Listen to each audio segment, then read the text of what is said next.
Hello and welcome to my channel.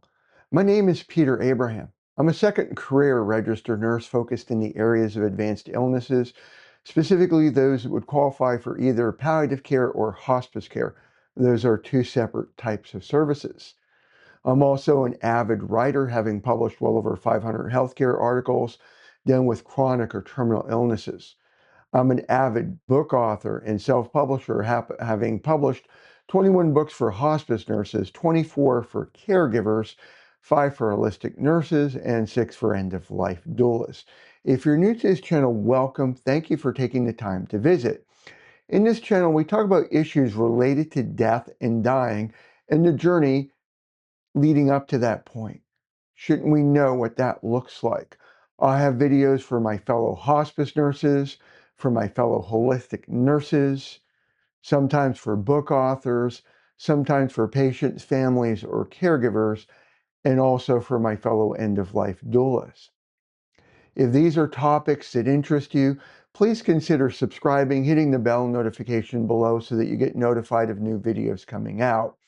I try to publish videos every Monday, Wednesday, and Friday, corresponding to when I have articles coming out at compassioncrossing.info. And if you like a particular video that you're watching, please do like. It does get the word out for others to watch that video as well. Might help them. So the topic for today's video is going to be part 2 of the video that came before it. We're now a year past. My wife and I moved to Kentucky late last year, and I shared a video in early December about being semi-retired and how having dividend income can help ease the burden of going through that and starting a brand new business, Compassion Crossing LLC.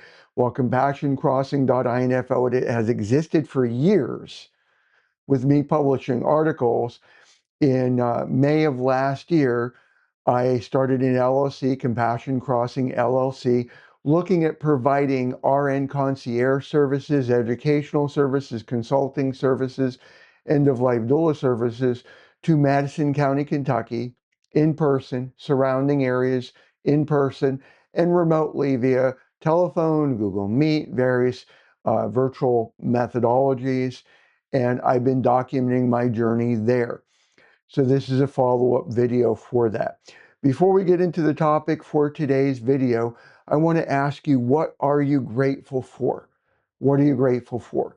I'm currently working on a brand new book series where book 1 is looking at the integration of grief from a Christian perspective. I say it that way because a lot of people out there will say, you got to get over it, or it hasn't enough time passed, you got to get over it. My wife and I adopted special needs teenagers. They're now adults. And our daughter just texted me this morning, just so that you're aware, I often film in advance of publication. I often film in advance. So today is November 11th. This video is going to be published in early December, not too far away. And today's Veterans Day. So our daughter texted us, I miss Grandpa and Grandma. Grandpa was a veteran. My father-in-law was a veteran. And so grief doesn't end. And for me, as a follower of Christ Jesus, I believe that we integrate grief into our daily walk in life, that it becomes a testimony of what Jesus did for us in our walk. And I'm not trying to preach to you as I share that, but I'm working on this new book that I'm hoping to publish either mid to late November, early December. We'll see. I'm not rushing. I'd rather do it well than rush. But I'm grateful for our daughter, having that memory. She came into her life as a teenager, as I shared. I'm grateful for Dr. Andy Arari, who promoted this book on his LinkedIn feed. This book is one of the Caregiver book series, going over the brutal reality of hospice, the good, the bad, and the ugly. Why getting on hospice as early as possible can sometimes add as much as 2.7 months of life. Hospice, when it's done well, doesn't kill you faster, but can actually add to your life. But it also goes over the ugly part where, you know, you're at home and your loved one, maybe they are dealing with nausea and vomiting, or maybe they were constipated and now they finally have a bowel movement, which is something to be grateful for. But now you're stuck with dealing with that. And you're calling the hospice agent, I need somebody now. Well, we're not EMS. When I work, and this is in Pennsylvania, I didn't have a light, the flashing light and the siren that I could just speed and disobey the laws. And I had to go like I might be with a patient and so on and so forth. I still remember, I know this is a little bit of a rabbit trail, but I still remember my 98-year-old with heart failure. God bless her heart. She called me her bodyguard because I was a guy. You can't be my nurse because you're not wearing a dress. And no, I'm not. I could put on a kilt. You'll be my bodyguard. But I still remember when they called, could I go there next? She's non-responsive. And this is in York County, Pennsylvania. And I was 20 minutes away in perfect traffic, but I was with my lung cancer patient at the time. And I still had to complete that visit, document that visit, and then drive in traffic. It was like an hour later after the call. That's the reality that this book goes over. So I'm grateful for Dr. Andy promoting this book. Now, getting into the topic for today's video, last year, approximately the same time, and I'll put a link in the description both for this book and the video I'm going to be referencing, but I put a video out there, Retire on Dividend Income. And the title of that video is Dividend Income Helps Those Who Recently Were Fired, which I was June 14th, 2024. Or facing early retirement. And by the way, I was fired. I still don't know to this day, was it because my age, because back in May, I shared with a family that asked me point blank why their very young family member had an extremely rare cancer. And I gave them an answer that was given to me by Dr. Patrick Gilhole, who practices in Lancaster and York County, a prominent doctor that he believes, as do I and many others, that it's a side effect of an injectable med that you're told safe and effective that isn't. And I shared that with a family member in May, and I was under heavy scrutiny from this agency from that point on. It's not like I was broadcasting it. They asked me point blank, I'm going to tell the truth. Or was it because on June 14th, my lung cancer patient was asked to be knocked out and just let go until they pass? Those are the words, non-medical term, powder sedation, medical-induced coma. And so I put out a video, and last year I shared that the projected income from just a rearrangement of our accounts was $43,216. So I wanted to give an update 1 year later because I have been adjusting the accounts. This is an ongoing effort, and probably next year, same time, if I am still alive, if I remember to do yet another follow-up video, because again, this channel is not about retiring. This is just a follow-up on that point. And then to be very clear, disclaimer, I do not give medical advice, financial advice, legal advice, tax advice, blah, blah, blah. My videos are educational, entertainment, for information purposes only. You do what you will with it, but see a tax accountant for your taxes or planner. See a legal, blah, blah, blah. Go through. So I put out there that, this helps. And when we're talking about, starting a brand new business, you have income. I was just, going through my spreadsheets yesterday, how much money went into the formation of Kimpat. That's a completely different video. I'm not going to go on that rabbit trail, but wow, we are looking at a loss. I'm being transparent for Compassion Crossing LLC. I mentioned one of my gratitude points when you buy, my books, be it this book or the other books that I published, you help me provide service to other people because I run Compassion Crossing LLC on a sliding scale basis. I am $50 an hour, but a lot of the people I serve pay zero, and in part due to the dividends, in part due to people buying the books. And so we go there. So again, last year, same time, approximate $43,216. So this year, before I give you the number, please bear with me, I do want to give you some allocations. One of the people I follow on YouTube is Julie from Happy on Monday. Hi, Julie, if you ever see this video. And she does the 3-bucket approach. Now, she's fully retired. I don't know, I still don't know how to classify me. I still don't, like, I'm writing books. I'm going to business networking. I was actually doing business networking this past Sunday after church. Now we're talking again November. November the 9th, I was meeting with a state attorney, um, looking at the future for a lot of different things that are very bright in Kentucky. That was such a productive meeting, but it was also related to what I do for a living. And so that's a good thing. So Julie does the 3-bucket approach. So in terms of me, when I give you the number for this new number, it's because of the allocations. That's why I'm doing this first.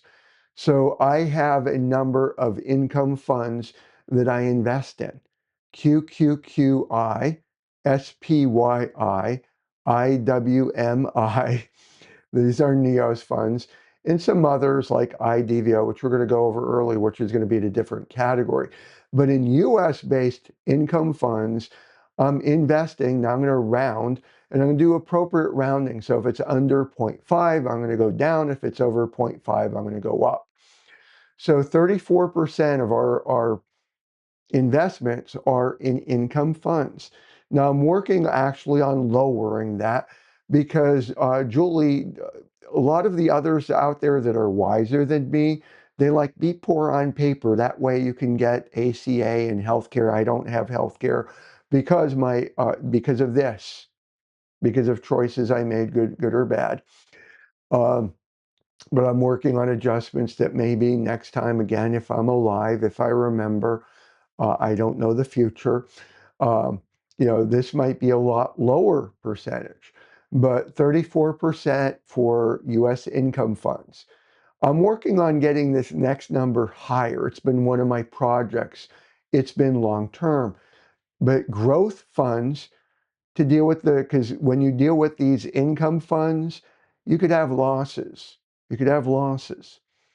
And for this year, due to tax harvesting, to do offsetting, I'm looking at probably 3 or 4,000 in losses. By the way, again, not tax advice, but you could have, up to, if you're married, filing jointly, 3,000 in losses from income investing, the stock market, to offset your ordinary income. I'm not saying I want to lose money, by the way. Bonds, CDs, T-bills.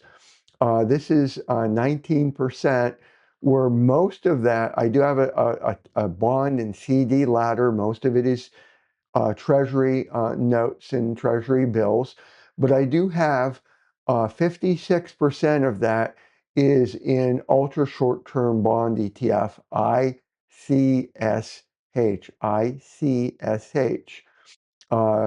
And so that pays monthly. A lot of my investments are monthly payers, which really help with budgeting and everything else. One of my, for better or worse, time will tell, yucky investments. I have 5% in energy, WES, 5% in energy. That's also a loss. Consumer staples, which is Altera. No, I don't smoke. That's at 5%. I do have some individual stocks and funds. The financial industry, linking LNC, 54%. Maine, which is a BDC, 46%. I do have a very small investment in a gold ETF that it has literal gold. That's 3%. No income there, but it's just to try to offset for growth. It actually has been growing. Then I do have, it's an income fund, but it's a foreign investment. That's the IDVO, where I do have 2% in that. That's actually doing very well compared to a lot of other things. Cash is at 1%. Healthcare, which is CVS. This is one where had I known it was going to take off, I should have done more, but I have 1%. And then consumer discretionary, had I known that this would have been a major takeoff, like it grew 62%, I would have put a lot of money in that, but this is where I'm not, this is why don't hire me to be your tax advisor, but I have 1% there. So getting into what does this all add up to into what my wife and are looking at for dividend income again. Last year's approximately the same time, 43,216. This year, 56,231. So it is more because of these changes, but so that you are aware, I am looking at, in fact, looking at when we get into next year, we've actually dropped to about 55,000. When I was looking at the 56 number, that was for this year. And next year, we're looking at 55,000 because I've been selling off some of these funds and reallocating that into looking at growth. Well, Peter, why would I want more growth versus less income? And that's because the tax man cometh. And again, this is not tax advice, but the catch-22, when you look at like the book sales and Amazon doesn't take out taxes for that, and a whole bunch of other things, it's like this is only a first world problem where it's better to be like if you watch Happy on Monday or Buzz's Retirement Garage, a lot of them are trying to live poor on paper. So that's what your actual realized income is, so that you can qualify for the ACA, so that you can qualify for certain benefits. And I still have mixed feelings whether that's good or bad for our country. But that is what it is. So I wanted to keep this video very short. I do thank you for your time and patience. If you have any questions, please comment below. Thank you, take care, and bye.